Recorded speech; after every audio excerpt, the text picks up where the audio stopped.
I was meant to be. Living free, living free, living free, and I was meant to be. I'm living free, living free, living free, and I was meant to be free, meant to be free.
Hi everyone, welcome back to episode 9 of our artist interview series. My name is Trinity Bliss, I'm your host, and today I'm here with Víctor Barragán. Would you like to introduce yourself and tell us a little bit about yourself? Yeah, sure. Well, my name is Víctor. I'm from Mexico City, and I'm 26 years old. I play guitar. I went to Berklee College of Music. I studied jazz composition and performance. And yeah, what else? I like reading. I like taking pictures, watching movies. Yeah. Yeah, what was it? You said you grew up in Mexico. What was it like growing up in Mexico? It was fun because especially Mexico City is such a big place. So yeah, you have very different kind of different places. I don't know, you can walk from a neighborhood to another and it's like a whole different city. So yeah, that really it's very interesting to see how in the same city you can see a lot of what makes a culture rich. Yeah, that's really, really cool. I love learning about, especially like Latin America and Mexico. I love the language, and I love just studying the culture. So that's very interesting.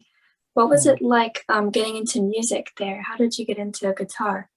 Well, it was. I think I don't have like a very romantic story, as a lot of musicians say. Like, oh, I was 5 years old and my dad gave me a guitar. It was more like I don't know. I was walking in downtown here in the city, and I saw this music store, and I was like, "Oh, mom, I would like to play a guitar." It was like, "Oh, that could be something fun," because I think I used to watch TV, and I always saw people playing guitar.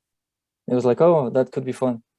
And then my mother found about this little music school for your children, and yeah, I got in there, and yeah, I was in that school about I think 3 or 4 years, something like that. So yeah, but I used to play more Guitar Hero than real guitar for a long time. But yeah, I don't know, I got into music.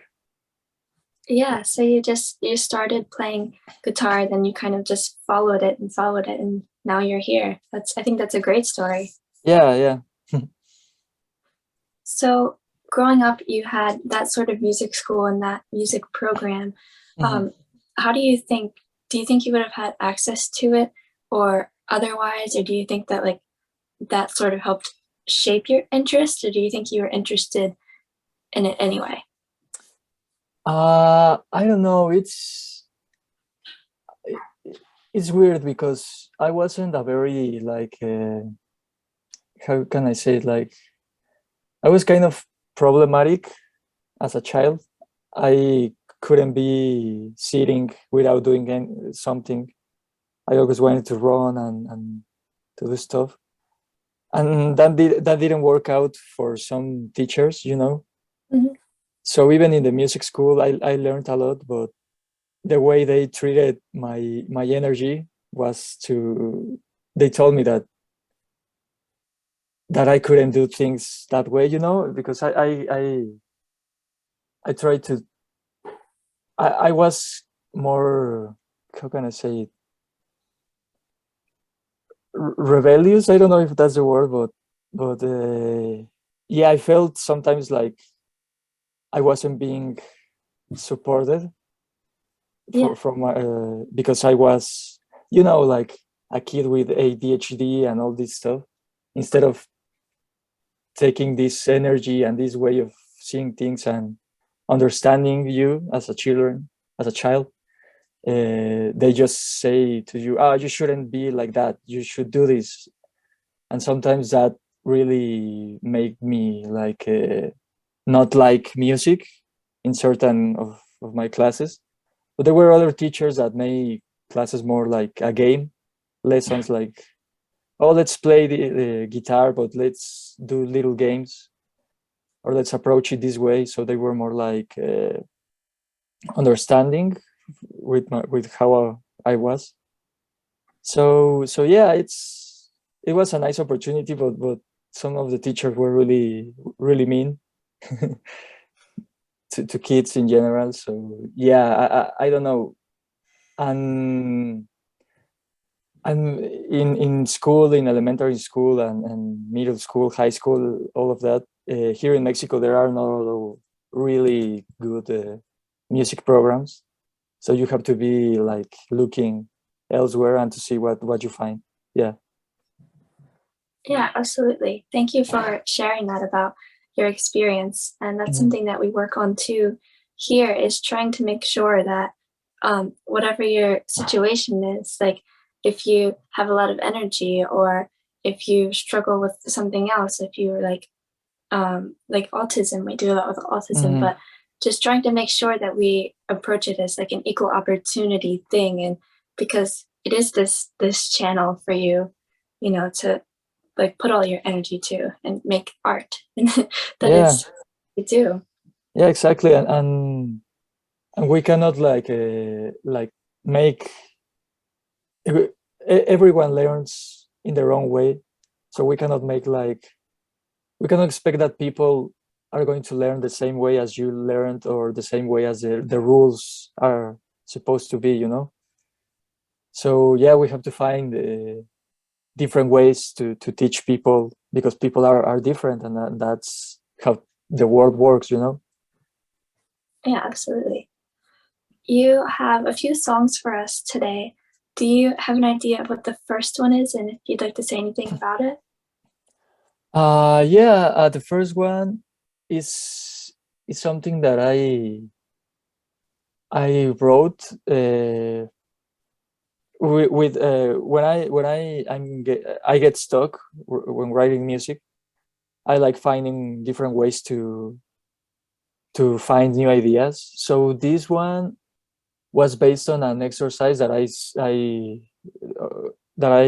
learned in a course by a saxophone player called Ben Wendell. He What he does is he takes a poem and he translates the words into music in different ways. Like, oh, if this word has 3 syllables, this is going to be a third in a scale, you know, or this is going to be uh, I don't know, a 3 note melody. So yeah, I took a poem from a a Mexican writer that I really like, and I try to I don't know if the first word starts with an E, the bass note is going to be an E, you know. Yeah, I don't have the notes right now with me because I don't remember how exactly I went about it, but yeah, I try to take those words to make the music, but also that the music had sense with what the poem was talking about. And the poem is about like a woman that grows, and she is free, because when she was a child, she only was like a kind of a servant to her family, to her father or whatever, and then she broke out from the house and she flew or something. And yeah, that's what the song is about.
Thank you for sharing that. That was amazing. Now we're going to transition into the next part of the interview where you can talk about yourself as a musician.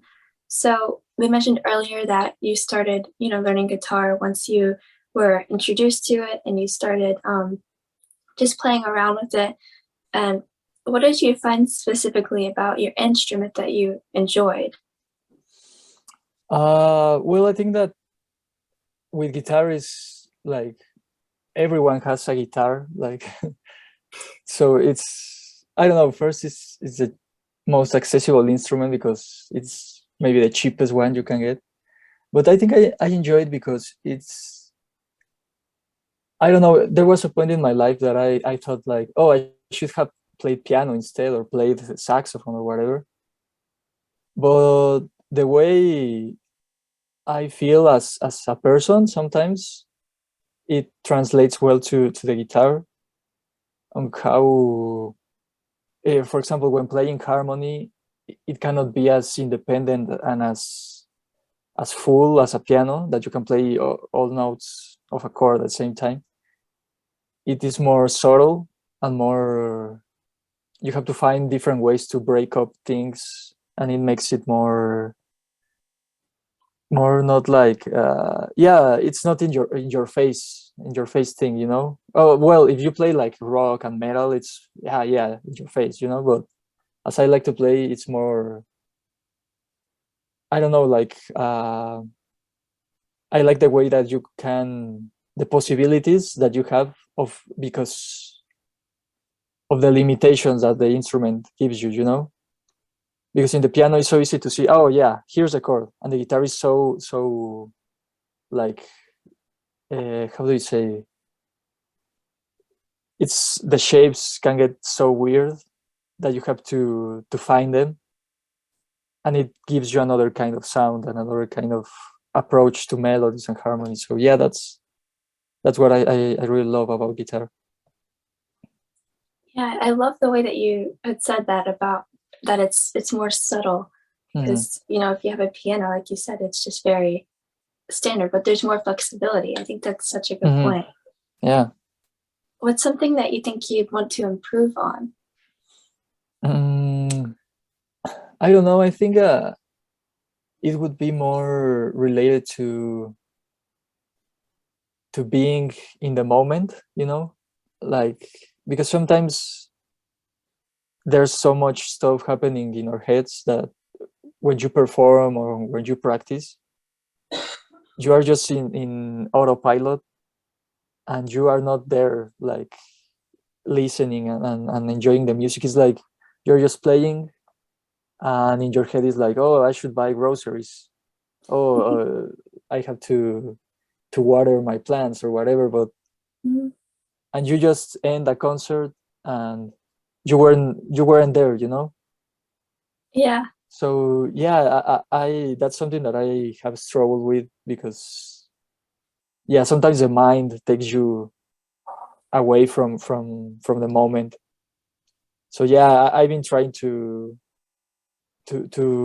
combine things like meditation with playing.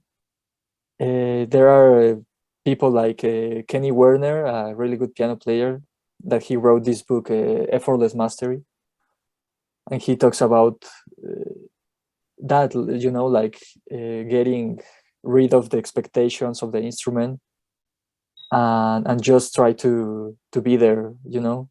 And some of the exercises that he talks about in the book is just play random stuff, or practice something, but just 5 minutes, for you not to be attached to, oh, I have to be the best one, you know. So yeah, I think that would be my one of my goals, to be more present when playing and practicing. Yeah, that is a very good goal. I love that. What was the book called that you said again? Effortless Mastery. Okay, yeah. Yeah, I'll have to check that out. Yeah, it's very good. Yeah. Do you have any dream artists or like musicians that you want to perform with one day? Well, yeah, this saxophone player that I mentioned earlier, Ben Wendell, I really like his music, how he composes. So he would be one of them. There's also this songwriter from Uruguay. I never know how to pronounce that Yeah. country in English. called Jorge Drexler. He's a very good singer, one of my favorites. So yeah, his music is he experiments with a lot of styles, and his lyrics are very good. So yeah, it's something that I would love to play with him. Yeah. Do you think that he's one of your influences, or do you have any other influences that impact your songs or your style? Yeah, he would be an influence in a different way, because I also love writing.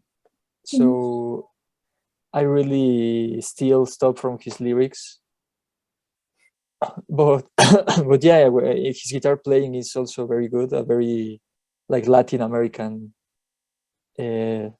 style, like combining stuff from Mexico, from Uruguay. But yeah, who else? I really like blues and rock players. I don't know, B.B. King, yeah, Jimi Hendrix, and from the jazz point of view, there's this guy called Bill Frisell. He's a really, I don't know, he's really subtle when he plays. Like what I was mentioning about what I like about the guitar, he really does that in a great way.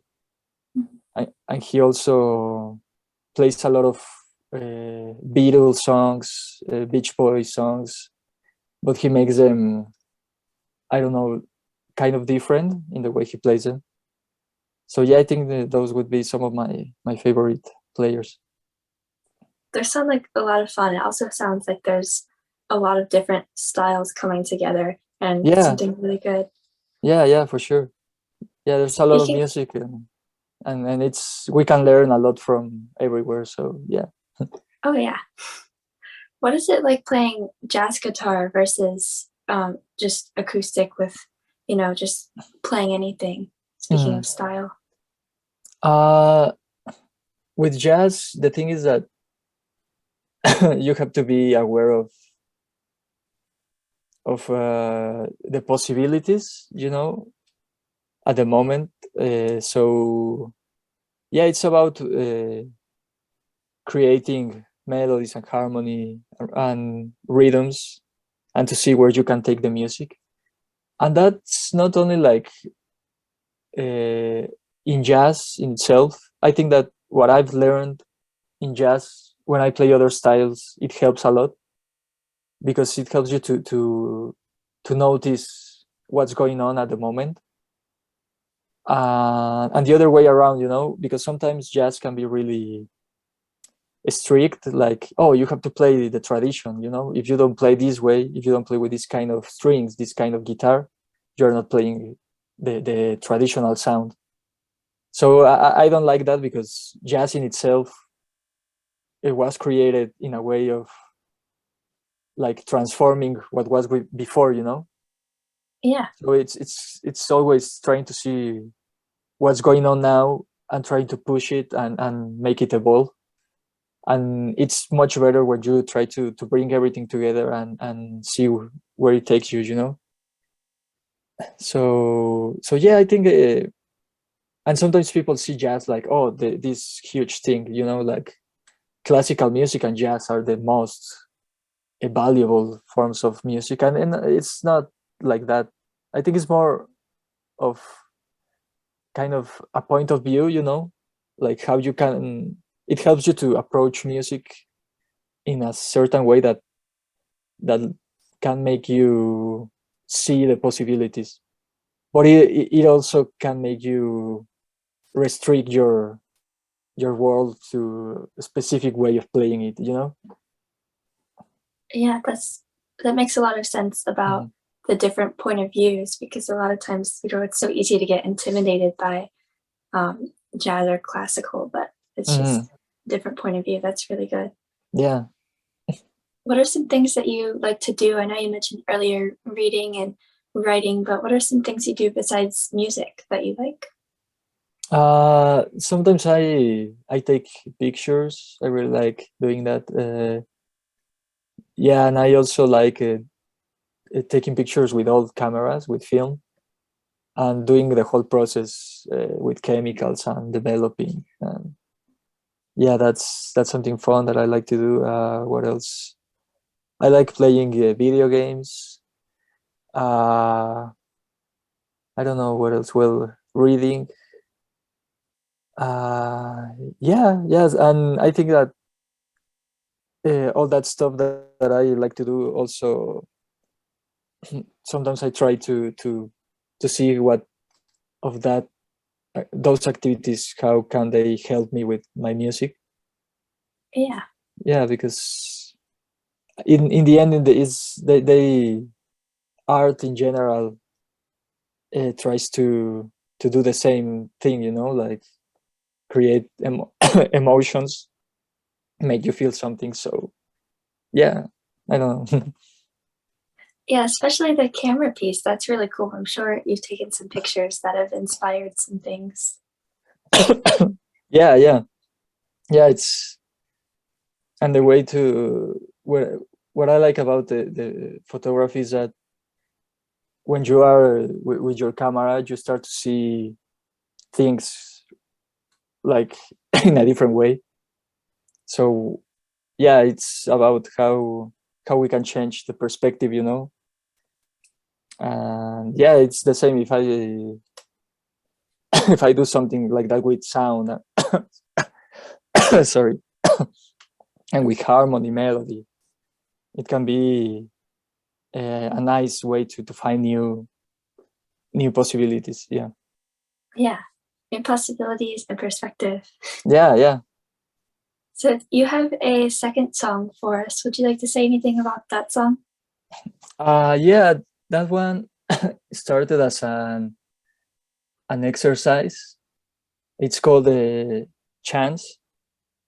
uh yeah, I was learning to play in odd meters, and I was trying to play in 5/4. Oh, wow. But yeah, I was struggling with that because I always play like the Mission Impossible rhythm, like da da da da da da, and I couldn't play outside that. So what I did, I wrote a bass line that the rhythm went through 2 bars. So it was like a huge like bass rhythm that didn't feel like the Mission Impossible thing. And yeah, I started playing with over that bass line, and then some melodies came to my mind. And yeah, it turned out to be a fun song to play. But yeah, it was a lot of songs come to me like that. I'm just playing some exercise, and I find something that I really like, and it begins to transform in something else. Yeah. Yeah, I'm excited. Let's listen.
Right, so that was amazing. I haven't heard a lot of your compositions, but I already know that I like a lot of them based off of what you've said. And so now we'll transition into the last part of this interview, which is just talking about your students. And this is going to be really informational for people that might want to take lessons with you. And the Mhm. disclaimer to everyone is that I am one of your students, so I might be a Mhm. little bit biased. But so far, it's been a wonderful experience. But would you be able to take everyone through kind of the process of what a 30-minute lesson would look like versus a 60-minute lesson? Mhm. Well, yeah, it all depends on what the student is interested in. So so yeah, I think if it's a 30-minute lesson, we'll just try to get to it. But well, in either 30 or 60-minute lesson, what I try to do is find the fun ways to understand something that, for example, if you explain theory, it can be really like abstract, like math. So I try to give my students ways to find stuff like with experimentation. So yeah, for example, the other day that we were looking at some chords, uh, like that thing of moving just one note of the chord can make you see how it changes the sound, you know. But it's not like I don't like when people just give you a list of stuff and it's like, oh, memorize this, you know, Yeah. because a lot of the things that we love the most when we learn an instrument or how to compose or create is the things that we found by ourselves, you know, that it's something that everyone has played over through all history of humankind. But when you make that discovery, it's like, oh, I got to this place like by just playing around. So that sense of, oh, I discovered something, it helps the student to keep experimenting, you know, like, oh, the most important thing for me as a musician is to ask, oh, what if I play this, what if I tune my guitar the other way, what if I move my finger a fret up, you know, and it can sound horrible but it can sound amazing, you know. So you start to see what works and what doesn't. So yeah, yeah, in a 30-minute lesson it would be like finding those kinds of approaches to see what discoveries we can make. And yeah, mentioning maybe some songs that could help understand those concepts. And yeah, in a 60-minute lesson it could be like doing that, and the second the second part of the lesson, like applying it more deeply to, or maybe write some songs, or yeah, just keep that the exercise doesn't have to be just an exercise, you know. It's just like a way to see where we can get to by playing with music. Yeah. Yeah, it's like experimenting. Yeah. And I think something that you have a really good balance of that I've noticed is that like I've just written all these songs and played them and like done these things all by ear. And so learning the I guess theory part of it, to me, I was like, oh, that I'm learning theory, but it's not fun. And so something that you've been helping with is that you do have that balance of just like moving one finger or trying one thing and not really having to know what it's called, but just noticing that Mm, the sound and why it's there and things yeah. like that.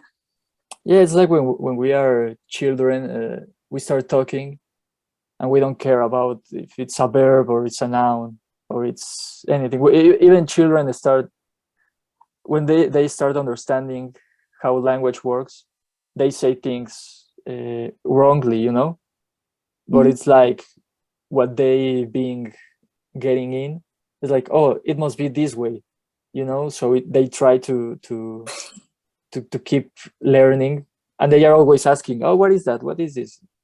So Yeah. it's I see it like the same. It's just a language that the sound and experience comes first, and then you put names to things, and it gets together in the end. Yeah. Yeah, that's really cool. And sometimes, like you were saying about the child, sometimes they say something and it's like, I should have been doing it that way. Yeah, yeah, yeah, All for this sure. kind of comes together. That's very true. Mhm. So I know that you offer online lessons, and that is a great thing. And right now you're in Mexico, but do you offer in-person lessons as well?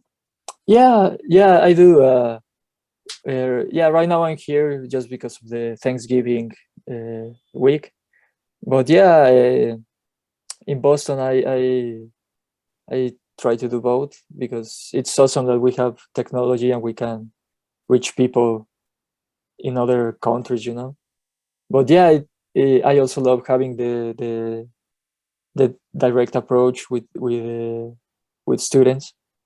I sometimes give lessons to this little kid in Boston, and it's so much fun to be there with him because sometimes he shows me his toys and his Spider-Man costume or whatever, and I don't know. I think he would hate guitar lessons if they were online, you know, just because he's a kid.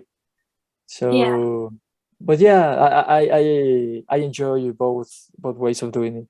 Yeah, that's awesome. I'm so glad that you offer both. That's something that's really important, I think, to a lot of people. yeah. What do you tell your students if they're feeling like if they're not feeling very inspired to practice? How can you help inspire them? Mm, it's always good to have something else that you love that you can go to for some time. It's not like, oh, I'm going to retire from music for 5 years and I go to fish in Alaska or something. It's sometimes you can get too committed with music, so it can be frustrating if you don't see any progress at the moment. So yeah, it's very helpful to have another kind of activity to breathe, you know. It can be from, I don't know, reading a book or walking your dog. What I sometimes do is when I'm feeling that I'm not playing good or that my practice is not going well, I just leave my guitar for a moment and I go take a walk, you know. Or if I do something that I really enjoy, it's like, oh, why I'm enjoying this right now, and why music is not being so fun right now, you know. How I can put this enjoyment that I have from the other thing into music. How can I feel this way when playing, you know. So yeah, it's having a balance between the high expectations that you can put over yourself to some to having like a really, how can I say, like to being kind of to listen to yourself, you know, to know what can you do at the moment, because Yeah, sometimes people get too ambitious. That's not bad, but if your main objective right now it's very difficult to get at your level, you're going to get frustrated, you know. So it's a balance between something challenging but that you can do, you know. yeah, right. It's all about balance. Yeah, That's yeah. beautiful. What brought you to Lily Theater Company specifically? uh yeah, the main goal of giving music education to people, that's beautiful in itself, and but the goal that Lily Theater has, to give it to people with different needs, maybe that's what made it something, I don't know, it's important to see in society who can get the education, you know. So yeah, one of my best friends, he has a condition, and I don't know, I really feel bad, like how he didn't have any opportunities to do what other people were doing normally. Mhm. So yeah, it's something that giving opportunity to people, that when it comes to money or health or whatever, it's something important, because it makes sharing music much better, you know. Yeah.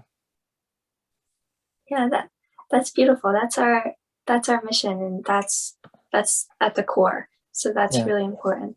Mhm. Do you have any final remarks or anything that you'd like to say to anyone who's interested in taking lessons? Yeah, it's just about if you're thinking about taking lessons, and you haven't decided yet. It's just about you're going to have a lot of fun, and yeah, because a lot of people don't start learning an instrument or any other thing just because they think that they are not good, or oh, I didn't play violin when I was 3 years old, so I won't do it now. And it's not about that. It's, you can start at any age, and yeah, it's just about like seeing it as something that is going to be fun and enjoyable, and not as something that is going to define what kind of person you are, you know. So yeah, it only gives you more. It's something that is really rewarding in the end. Right. Yeah, like you were saying, it's healing all around, no matter Yeah. how old you are or your experience. It's Yeah. wonderful. So thank you so much for coming on today. We're really excited to have you.